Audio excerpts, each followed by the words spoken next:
यह वर्णन किया गया था कि जो व्यक्ति अपनी कमाई में से सबके ऊपर खर्च करता है, उसने अपना मेहनत से धन कमाया, माता पिता के ऊपर खर्च किया, बहनों के ऊपर खर्च किया, शादी वगैरह में खर्च किया, जब तक वो व्यक्ति जिंदा रहता है तब तक, और अगले जन्म में भी वह धरती पर जो भी पेय या भोज्य पदार्थ खाता पीता है वो सब उसके लिए अमृत तुल्य होता है। तो परसों की धर्म यात्रा में हमने रात्रि को ये बात बोली थी। तो ये सब बातें हम इस किताब में, इस बुक में सब समाहित कर रहे हैं। उसका नाम ही है घर का मुखिया। और देखिए, हमारी गाड़ी का चालक है नीरज तिवारी। अभी हम पिछले दिनों में कहाँ थे? दिल्ली में ही थे। हाँ, सुबह ही सुबह हम ऐसे ही मंगलवाणी में जाते तो बालक कहता है, महाराज जी मेरे मन में एक बात आ रही है, आप कर दें तो बोलूं। मैंने कहा भगवान चाहेगा तो बिल्कुल हो जाएगा। कहा आप एक किताब लिख दो और उस किताब का टाइटल होना चाहिए घर का मुखिया। ये मेरे चालक ने बात बोली है, नीरज तिवारी, बड़ा परफेक्ट बालक है, बहुत होशियार है। और जब उसने कहा, और हमने माता वैष्णो देवी से उसका लेखन आरंभ कर दिया है। तो टाइम ज्यादा मिल नहीं पाता, जितना मिलता है इतनी जबरदस्त ये किताब। हम दावे के साथ कहेंगे कि भाई और भाई लड़ेंगे नहीं, जिंदगी में अलग अलग नहीं होंगे यदि ठीक से इसको पढ़ लिया तो। पति पत्नी में दूरियां नहीं रहेंगी, बिल्कुल बाप बेटे दूर नहीं जाएंगे। साहित्य का इतना बड़ा प्रभाव होता है। और आज समाज को इन चीजों की जरूरत है। आज बच्चे क्यों भटक रहे हैं? क्योंकि उनको एक खुराक ही नहीं मिल रही है। बस इतना सा कथाओं में रह गया है, नंद के आनंद भयो जय कन्हैया लाल की, हाथी घोड़ा पाल की जय कन्हैया लाल की। हाँ मेरी सखियों मुझे मेहंदी लगा दो, मुझे श्याम सुंदर की दुल्हन बना दो। इतनी सी कथा रह गई है। करके इशारों बुलाई गई रे बरसाने की छोरी। इतनी सी कथा रह गई है बस। कथा ने रूप बदला नहीं है, हम जैसे लोगों ने कथा को बदल दिया है। कथा का सौंदर्य, कथा का ढंग, कथा की महिमा, कथा की विशेषता, कथा का सार, कथा का निचोड़, कथा का जो वैभव है, सबको खत्म कर दिया, कुछ नहीं छोड़ा। कथा मनोमंथन रही ही नहीं, कथा मनोरंजन रह गई। हम अपनी कोई बड़ाई नहीं कर रहे हैं, लेकिन इसी संकल्प के साथ जी रहे हैं, हम अपनी व्यासपीठ की मर्यादा को भंग नहीं होने देंगे। मैं 2015 में पूज्य रामभद्राचार्य जी को मिला नासिक के कुंभ में। नौता आया था, मैं उनके पंडाल में गया। 2015 कुंभ था नासिक का।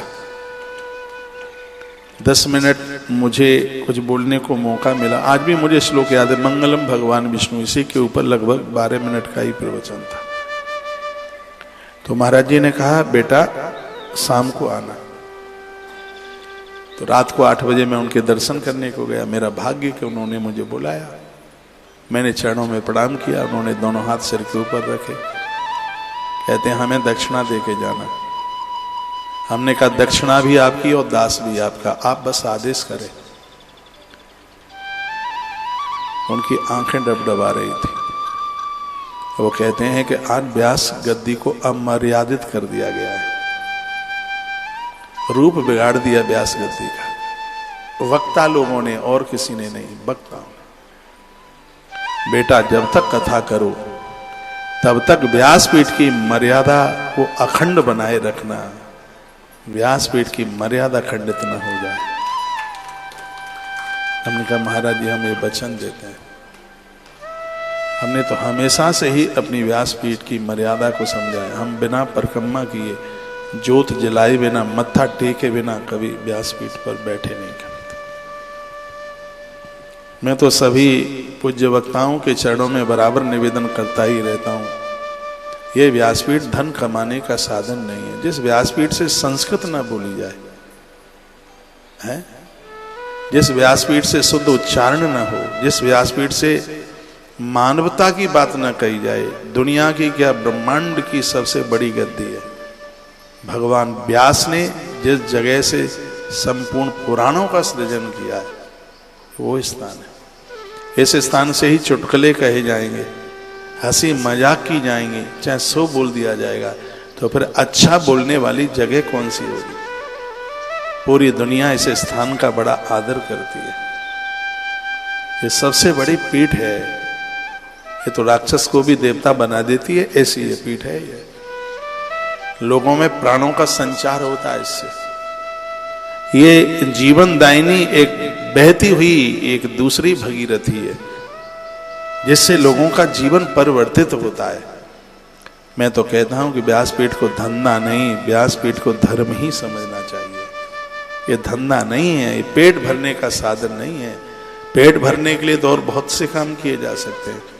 ये जगन कल्याण के लिए, ये जगत कल्याण के लिए, ये व्यापार ना बने, ये बिजनेस ना बने, ये लोक कल्याण के लिए ये स्थान। इससे तो लोगों का कल्याण होना चाहिए, ये उसके लिए तो। आइए मैं आपको लौटा करके वहीं ला रहा हूं जो वैशाख महात्म्य का 25 अध्याय सुना रहा हूं मैं आपको। 25 नंबर का अध्याय, 30 अध्यायों में वैशाख महात्म्य कहा गया है और स्कंध पुराण के माध्यम से बड़ा विस्तार है वैशाख महात्म्य का। तो इसमें बड़ी अद्भुत बातें कही गई। तस्या तिथि त्रयम पुण्यम सर्वा अघमिनाशनम। ये 3 तिथियां संपूर्ण पापों को जला करके खत्म कर देती है, पापों को रहने नहीं देती।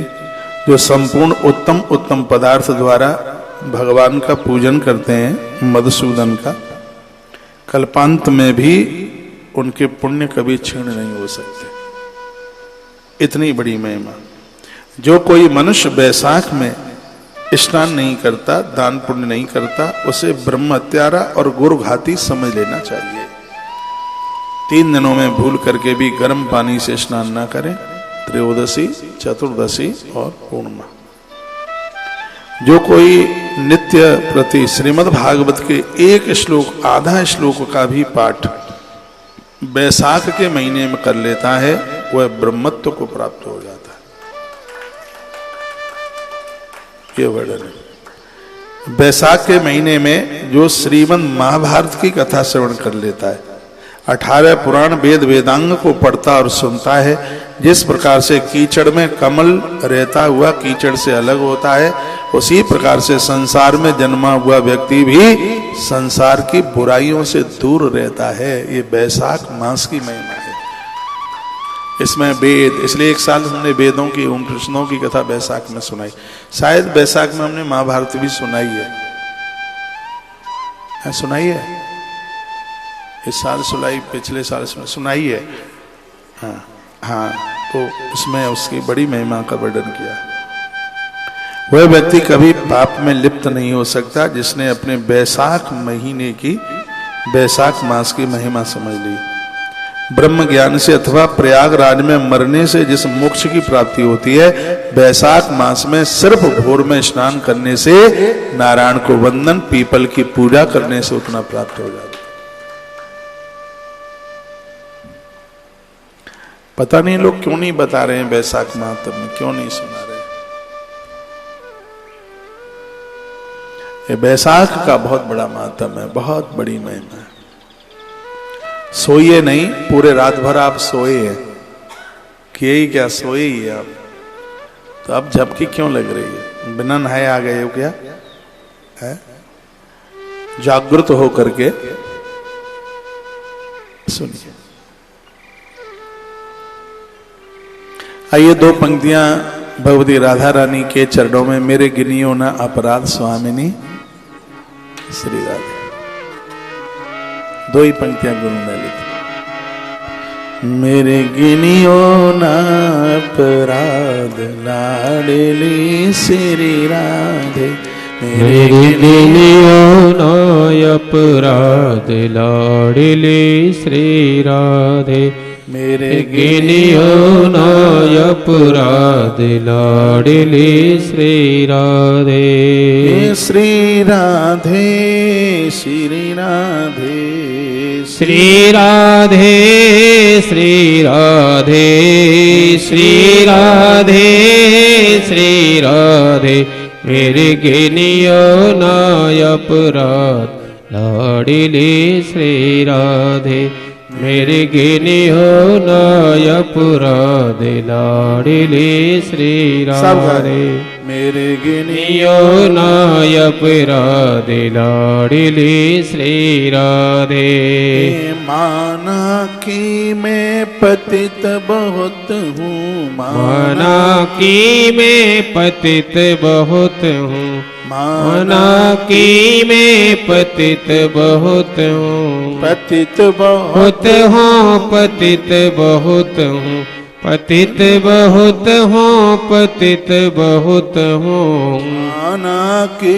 मैं पतित बहुत हूँ बहुत हूँ पतित बहुत हूँ पतित पावन तेरा नाम लाडली श्री राधे हम पतित पावन तेरा नाम लाडली श्री राधे मेरे गिनियो नाय अपराध लाडली श्री राधे नियो नाय अपराध लाडली श्री राधे कोटि उमा रमा ब्रह्माणी कोटि उमा रमा ब्रह्माणी रमा ब्रह्माणी रमा ब्रह्माणी रमा ब्रह्माणी उमा ब्रह्माणी उमा ब्रह्मा ब्रह्माणी रमा ब्रह्माणी उमा ब्रह्माणी रमा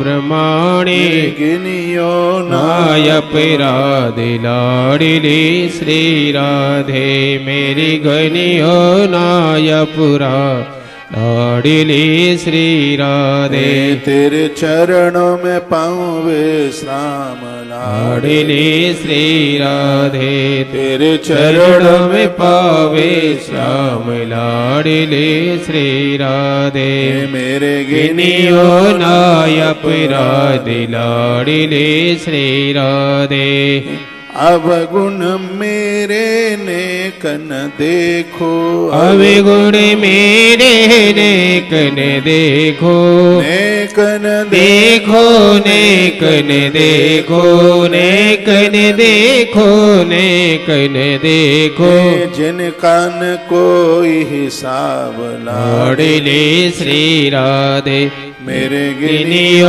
नाय अपराध लाडली श्री राधे मेरे गिनियो नाय अपराध लाडली श्री राधे मेरे गिनियो नाय अपराध लाडली श्री राधे उन्हु की दास दासिन में मेरो उन्हु की दास दासिनी में मेरो लिख ली जो मेरो नाम लाडली श्री राधे मेरे गिनियो नाय अपराध लाडली श्री राधे मेरे गिनियो नाय अपराध लाडली श्री राधे लाडली श्री राधे लाडली श्री राधे लाडली श्री राधे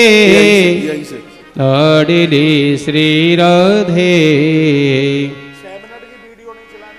मेरी गिनियो नाय अपराध लाडली श्री राधे मेरी गिनियो नाय अपराध लाडली श्री राधे मेरे गिनियो ना अपराध लाडली श्री राधे लाडली श्री राधे लाडली श्री राधे लाडली श्री राधे लाडली श्री राधे गिनियो नाय अपराध लाडली श्री राधे।